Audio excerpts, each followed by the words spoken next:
Hi, everyone. Stuart Gandalf here with a new guest and a new friend, Michelle Fors Shackelford. She is Senior Vice President of Marketing for Let's Get Checked. And I reached out to her because I saw that her topic. We oftentimes look at some of the major conferences and look for interesting topics. And I thought yours, Melissa, was really great. So welcome. And I guess if you could start, Melissa, by telling our guest a little about your background and, what you've been doing more recently with Let's Get Checked. That'll just so we have a place to start. Yeah. Thanks, Stuart. Really looking forward to our conversation today. So a little bit about myself. So I'm based in Minneapolis, where it is just starting to snow and it's 5 degrees. So you should feel sorry for me.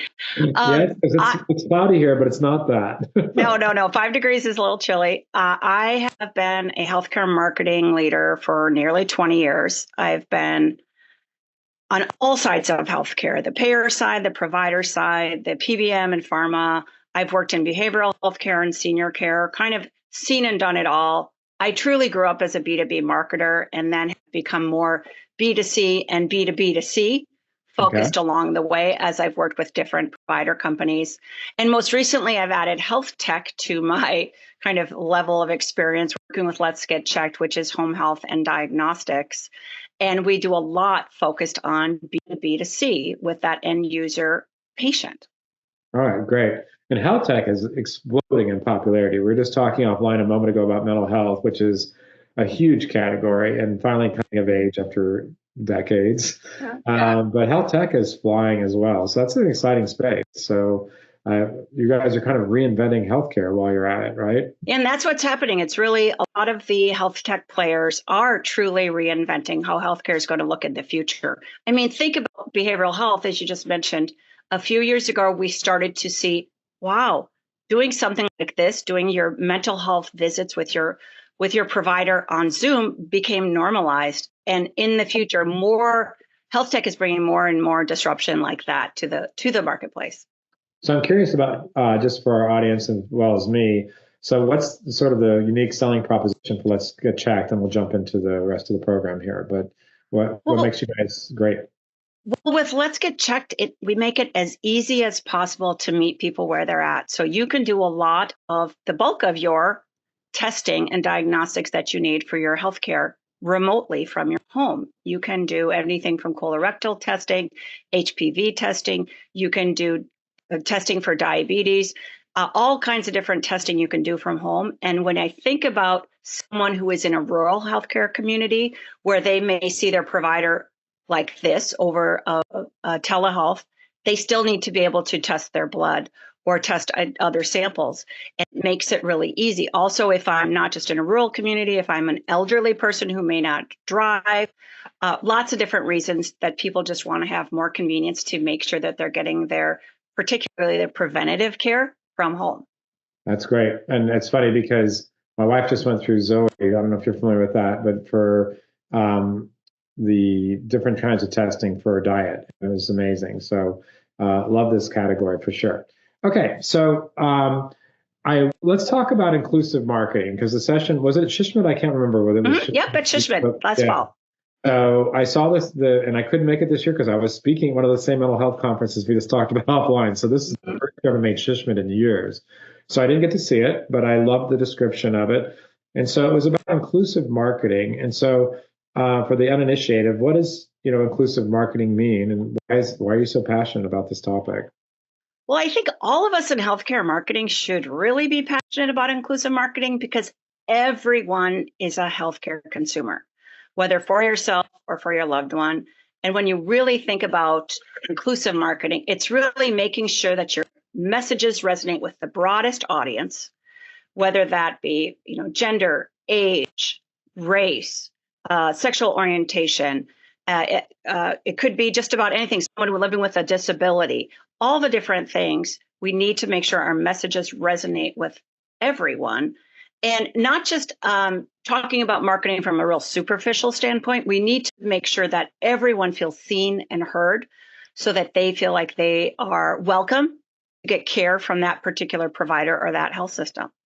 All right, that totally makes sense. So that's been a long time coming. It's a topic that we've talked about for a long time and talk about, inclusivity in terms of, for example, photo selection. And, for our team, we actually have a step in there to make sure we don't have just all, white people or all Mhm. women or all men. And, how could we reach the broader audience? And so that's, at a very surface level. I'm assuming there's a lot more to this. So when you think about inclusive marketing, are there any other ways to define this maybe more specifically, or why you're passionate? Like, what are the things that are, and well, let's start there. I've got other questions to ask you, but help us understand maybe a little bit deeper level what that means, or some of the things Well, that trip people up. yeah, and I think for me, I get really passionate about inclusive marketing in healthcare, just like I said, because everyone is a healthcare consumer. And I have a lot of diversity in my family as well as in my friends, and people, different types of messages resonate with different people. So, for example, years ago, I was leading marketing at a behavioral health provider, and we did an inclusive marketing audit. And I thought we'd get A plus plus grades on it because I thought, okay, we're doing all the basics. Our imagery, like you mentioned, we had lots of diversity in our imagery. I thought we were relatively accessible from a website perspective. We did closed captioning on all of our videos. I thought, okay, we're going to really pass this with flying colors. And what they came back and they said, there was two things that we sort of failed on. One was size. We used so much stock photography that everyone was a beautiful model. Oh, interesting. Okay. Absolutely true. I had not considered that as another kind of element of inclusivity. That if everyone is a beautiful skinny model, somebody who's not a skinny model, size or shape, might not feel that they're welcome at your health system or for your provider. The other one is we got dinged on not having enough people living with disabilities. And so when I had previously thought about accessibility, I thought about closed captioning my videos. But I needed to show imagery of people living with disabilities, and I needed to focus on truly having accessible communications because everyone, even, of course, people living with disabilities too, they're all healthcare consumers. And so it helped me to think about there's a lot of different angles when I'm talking about inclusivity, and it has to go beyond the imagery, but the imagery is kind of the table stakes. Yeah, that totally makes sense. So it's funny. I was just in Target with my wife this week. I forget what we were buying, but we were in Target for some reason. They've done a much better job, right? So you go in and they still have the pretty models, but they have people of different sizes, different Yes. faces.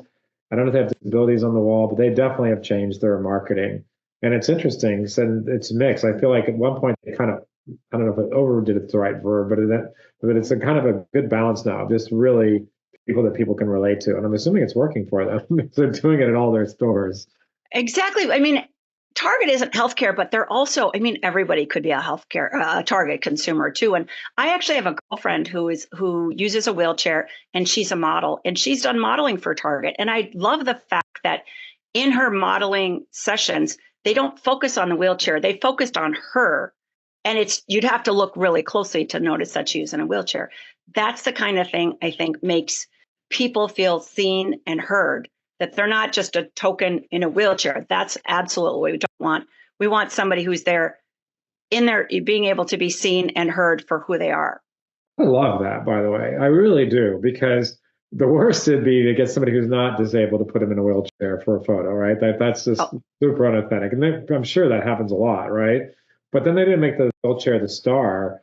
I mhm. think it's great. So you have to be, it's more subtle, it's more inclusive, but it's not patronizing, I guess would be the word I would Yes. use. I Hmm. don't think it's patronizing. So that's awesome. Yeah. So, one of the things that comes to mind is like, brands have a lot to worry about these days, right? We have a very uncertain, political landscape, economy, global economy, global issues, all lots of stuff is going on at present. So, how does this of the healthcare marketer, and the brander at the healthcare brand, like, why does this matter today? And why does it matter, more than ever? And why is it more than just lip service, which I could see, focusing. Okay, we threw in a couple photos. What else do you want? Like, Exactly. Well, in healthcare, I think there's two sides to that. One is we know that we can impact healthcare outcomes. And by getting people to get the care that they need, we're improving outcomes. And the second half of that is there is an economic benefit to inclusive marketing and to serving a broader audience. Because just think about it, if everyone is a healthcare consumer, but you're only speaking to this segment of the population, those are the people who are going to be your healthcare patients. If you're speaking to the widest possible audience, well, you're going to have more people come and be your healthcare patients. So there is an economic play beyond just it's the right thing to do. It's funny though, on the brand side, what I've noticed is some institutions look at themselves as more leaders. Like they just feel like it's part of who they are. So Mayo and Cleveland Clinic in particular, because I've met and worked with, leaders of both institutions, and it's kind of like it's just what we do. Like I just had Liasi back on my podcast, who was the head of social media. He kind of invented social media for hospitals. Like he was at the leading front. And they did that because they just do.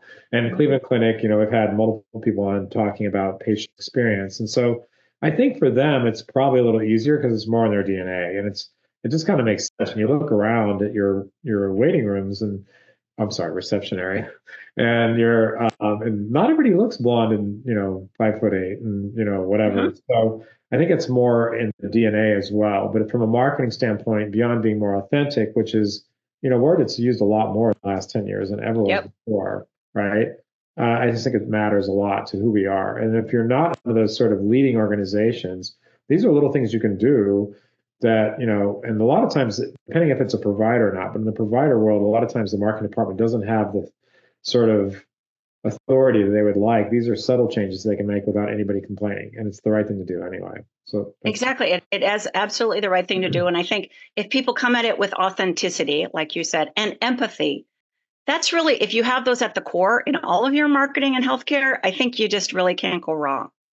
Actually, a quick question on that. Let's say there's an organization that is listening to this, and whether it's a provider or device or whatever, software, we have a lot of different listeners from different categories. But all right, let's say they haven't really paid attention to this before and they're inspired. Like, is there hope that eventually this will become a habit? Like, let's say you go through an audit and eventually becomes more of your culture, so you don't have to stop and think about this every time. Like, if you've never looked at this, it's probably a good time to actually go back and look at it. But does it become easier for people to actually implement over time? Yeah, I think so. I've been at a number of different organizations, large and small, where it's always our objective to speak to the broadest audience we can. Because in healthcare, like we said, everyone is a healthcare consumer. And even, for example, I worked for many years in substance use disorder, and not everyone is going to need substance use disorder care, but odds are someone who might need care. So we have to continue to speak to the broadest audience possible.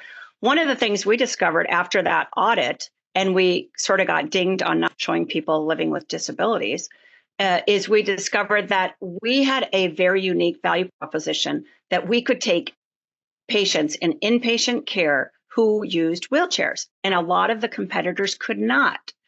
And so by us not focusing on that audience, we were missing out. It was a revenue play. Obviously, for that patient population who used wheelchairs, it was about their healthcare outcomes, because we wanted to make sure they could receive the care that they needed. But when you think about it, if that's a value proposition for you, if it's a differentiator from your competition, well, you should lean into it and lean into making sure that population knows that not only can you accept them as patients, but you want them as patients. So, I'm in California, which is a little different where you are. We're very, very diverse here in Orange County, California. Although obviously I travel everywhere. I just got back from Scottsdale a couple of days ago, well, yesterday. But it's so here it's funny thinking about like the sort of diversity and the inclusiveness. And you mentioned this earlier, so I want to talk about this for a moment. Like thinking through a little deeper than just like sort of white, black, Hispanic, Asian, whatever. So a great example is me and my wife. My wife is from Colombia. She was born in Colombia. She came here when she was 11. She has no accent at all. We have so much fun at Mexican restaurants or wherever because when she speaks Spanish to them, they're like, what? One time they were teasing her like, oh, your Spanish is pretty good. You should keep learning. She got so mad. I'm like, honey, they're just screwing with you. But it's like, so if you look at that dynamic right there, like if you think, okay, well, is she white or she's Hispanic? She's both. She lives in both. She has her mom, who I believe speaks broken English. So that's a whole different thing. And so she's involved it with her mom on anything major, right? So there's that. But then if you feel like you sort of understand that, recognize that Colombian Spanish is different than Mexican Spanish, which is different than Exactly. Argentinian Spanish. These are all different sub niches. So it's kind of overwhelming. I don't know if you have any comments on that or insights on how do you figure this stuff out? Because there's a lot there. Just the Asian population. We have here in Orange County Japanese descent, Filipino descent, Vietnamese, Chinese, Korean. Like there's a lot. So No, there is. And I think it's a lot of it's making sure people feel seen and heard. And that's where in healthcare marketing, I think we have to be hyper focused on making sure people have the appropriate language. And so that's really important for us in healthcare marketing. We have to make sure that things are accessible because sometimes if English is your second language, making sure that you have closed captioning, whether it's, it can even be in English on all of your videos to make sure that people who may not understand the verbal English, they can see the closed captioning and be able to read it, making sure that you have things available in different styles because some people learn things easier on a video versus an email versus a voicemail versus a paper letter because different ages, oftentimes like older populations might want something on a hard copy. So really thinking about all those different modalities, including the language, it helps you to reach the broadest audience possible. that's great. So what's funny I've noticed over the years that everybody likes to know about the mistakes. The mistakes are always the things that we seem to learn from. Like we recently had a thought leader on the influencer space. We talked about the sort of Bud Light debacle recently. Yeah. So, like on the inclusive side, give us some examples of some mistakes or some things that are pretty common when you're thinking about being inclusive in your marketing.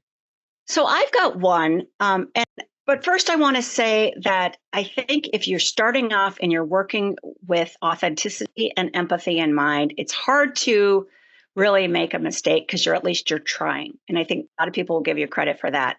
But I had one that I found really, really just embarrassing. So I was leading marketing for an organization that did consulting in the healthcare space, and they had an offering for organizations that serviced the prison population.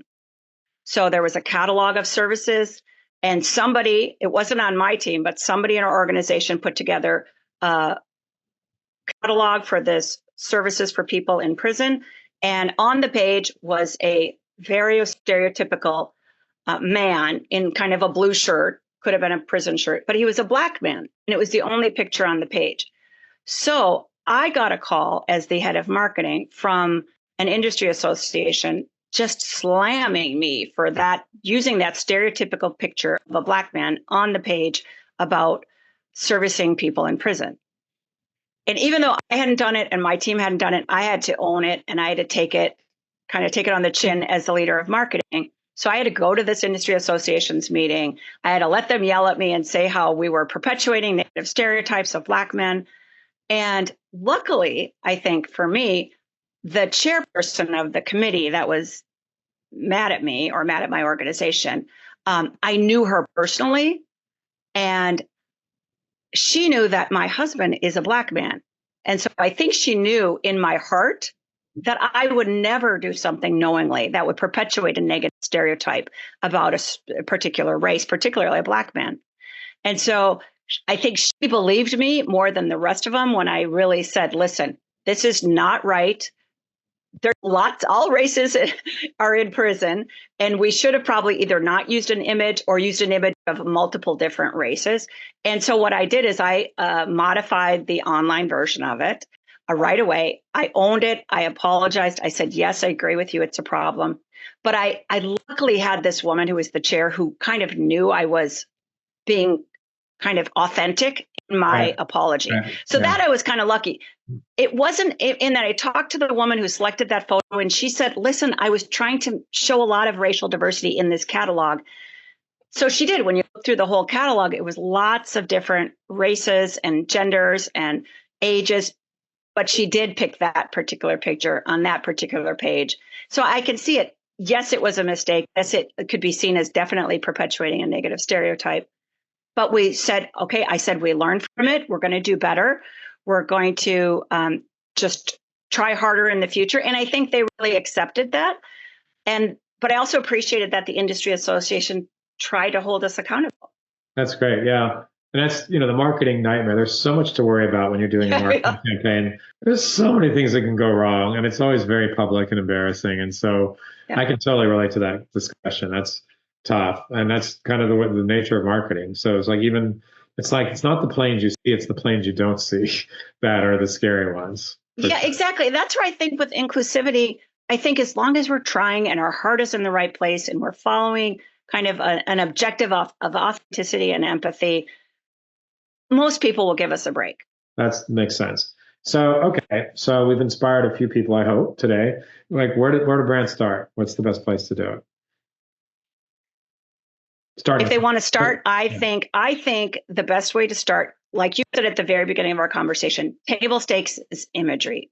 And to be able to just take a look at your imagery. But beyond that, I think it's very helpful to think about the makeup of your team, whether you're using an agency or your own in-house team, to think about if you can lean into diversity there, whether through your freelancers, through your agencies, your own team.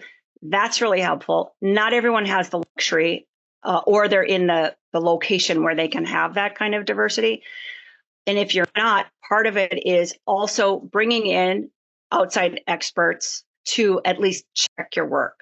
For example, one time we were launching services that were in Spanish language. So understanding my team didn't have that expertise, I actually hired an agency that could help, who were experts in Spanish language. Because like you said, for your wife's situation, she certainly wouldn't want me with 4 years of high school Spanish trying to communicate to her. But I think imagery, I think thinking about your team, and I think really, really leaning into authenticity and empathy is so important, not just around inclusivity, but all of healthcare marketing, because everyone is a healthcare consumer. So more subtly, more broadly, let's talk about the messaging part, because everybody looks at the images and they can see that, but really understanding these different target audiences, particularly if, from an SEO standpoint, if you have something special for disabled, that would be something that would be SEOable. It's made up a word, but you could focus on, keywords and bringing that into SEO. Any specific, this is a long conversation, but any quick advice on, really understanding the brand or the audiences that you're writing for, or, again, within this context, because like if they're different audiences, right? Like I said, so for example, if you're to talk to my wife is like, she kind of feels a little left out of both worlds, right? Because she's truly Hispanic. She was born in Colombia, but she lives in a very sort of, white county. And it's like, where am I? Where do I fit? So that kind of understanding is different when you're messaging to the adult child, which, by the way, this is really common. And like, no, it's very, very common. But part of it gets to kind of modern marketing, and modern marketing can start to really personalize. And as we in healthcare start to get a little bit more advanced at the way we do marketing, the more personalization we can do, so that we can understand that this person, we're not just going to do one broad brush of that message for every single person. We're going to start to say by age, by gender, by ethnicity, by language. We can start to cut it further and further because people will hear their messages in different ways. So when you think about a lot of different industries, they can get hyper personalized. I think that's kind of where we're heading with healthcare marketing. I wouldn't say we're there today. I think we've got pockets of it, but I think that's really where we're heading. And that's where we need to for individuals like your wife. Yeah, and I feel like with our agency, we have an interview process. And so we would be interviewing our client. And sometimes when we have the benefit of research, we use that. And, sometimes we actually interview stakeholders to help make that more authentic, because it's those little things that make it real, right? Those little choices of words, or getting the message or the tone right, or the emotion right, is really important. So another thing that we had talked about earlier was sort of healthcare stigma. And, what do you mean by healthcare stigma, and how can brands address that? I think stigma is, in the way I look at it, is kind of a subset of the broad umbrella of inclusive marketing, because healthcare stigma really prevents people from getting care. And it's a lot about these negative perceptions that people have of certain healthcare conditions, whether it's most of them are just imagined and they're just happened long ago and people have just perpetuated them over time. So things like mental health, like we've mentioned, substance use disorder, obesity, HIV, AIDS, even diabetes, all these different things can have some perceived negative connotations and sometimes a lot of shame along with them. And so Right. these are people who are not getting the care that they should. They're not talking about it with people to learn about what's the best path. And so I think that's one of the things we in healthcare can do is to break down these stigmas to make it easier for people to get the care that they need. And we can do that through a number of relatively, I think, relatively simple tactics. Right. And it's funny too, because stigma is such a broad topic. And I think we actually covered in our blog about how to market sensitive topics. And, Mhm. some of another classic one, this is a pretty broad topic. One is hearing aids. Like nobody wants to, Yes. they need a hearing aid. Or my wife, part of that article I just mentioned was inspired by my wife. She went to her trainer and the trainer said, "What can I help you with?" She's like, "Menopause." And I laughed because like, nobody would have said that when I was growing up. Like that was Mhm. just so taboo. And it's like, so Halle Berry came out talking about menopause recently. So there's stigma everywhere. I don't know. Exactly, exactly. And then, I mean, Simone Biles started talking about mental health, and she took a kind of a leave of absence, essentially, from her career. And she's made it okay for other people to take a leave of absence for mental health. People like Halle Berry talking about menopause. You're right. Menopause is everywhere these days because you have people like Halle Berry out there talking about it and just saying it's no longer taboo. It's not shameful. It's a topic. It's a healthcare condition that we should be talking about. Yeah, for sure. And then finally, how does accessibility fit with inclusive marketing? I tell you, accessibility is so important to healthcare, not just because of the fact that there is a revenue component. I mean, they say the CDC says 25% of the population is living with some sort of a disability. That's a big audience, but it's also just the right thing to do. So I mentioned before, back in the day, I thought accessibility was just doing closed captions on your website, but it's so much more than that. It's also making sure you have the right alt tags if you have a screen reader, because if you have vision loss, it's making sure that obviously you're showing the appropriate visuals with people who might be in a wheelchair or who might have hearing aids, things like that. It's all the different very basic things you can do to make sure that um, that people living with disabilities can still interact with you and your organization. Really good point. And going to the most basic fundamental concept here is making sure your website is ADA Yes. compliant. And if it's not, there's plugins we recommend UserWay, but there's other plugins you can do to make it compliant. Looks like you have Yes, and that's so important. And I think there's still an awful lot of healthcare that don't have ADA compliant websites. And that's a risk on so many levels. And it seems like such a simple thing to do. It is. I mean, the cost to get a plugin, because like sometimes making the changes is huge. It's really expensive, especially on a big site. So for, $100 or a couple $100 a month to make this problem go away, because A, it's the right thing to do, and B, oh, by the way, to be avoid being sued by, an attorney who makes a living doing that. I Yeah. just read a little swap meet in India, of all places, California, which is a little desert town that was just shut down by, in this case, somebody who's filed dozens of lawsuits. So it's like, I'm not sure if that's really what they had in mind with the whole ADA, but certainly you can do what you can to do the right thing and avoid, unnecessary risk to your healthcare Oh, organization. yeah, absolutely, absolutely. And you think about the population that you're reaching by having a more accessible website, and it's not just somebody who has who's blind. It's somebody who has just some vision loss who needs to be able to see things. There's such a broad spectrum in the disability space, and having that ADA compliance on your website should be something that it's the right thing to do, and you're actually the regulators are telling you to do it as well. Yeah, on our own website, by the way, we have a plugin, and you'll note that at the bottom of this podcast, when it's published, we'll have the raw transcript. We don't edit it because almost nobody reads it, but we do have it there. So Yeah, yeah. is that way people will listen to it. So, well, Melissa, this was fun. Any final comments or anything else? No, this was great. I appreciate it. I just applaud you for bringing this topic in. It's not necessarily the sexiest side of healthcare marketing, but it's so important. And I feel like we've got a lot of momentum in the last few years. No, I appreciate it. Like for our podcast, we cover a really broad category, and it can't all be digital marketing and branding. There's other topics that are relevant to it. So I appreciate your time. Thank you so much. Yeah. Thanks so much, Stuart. Right.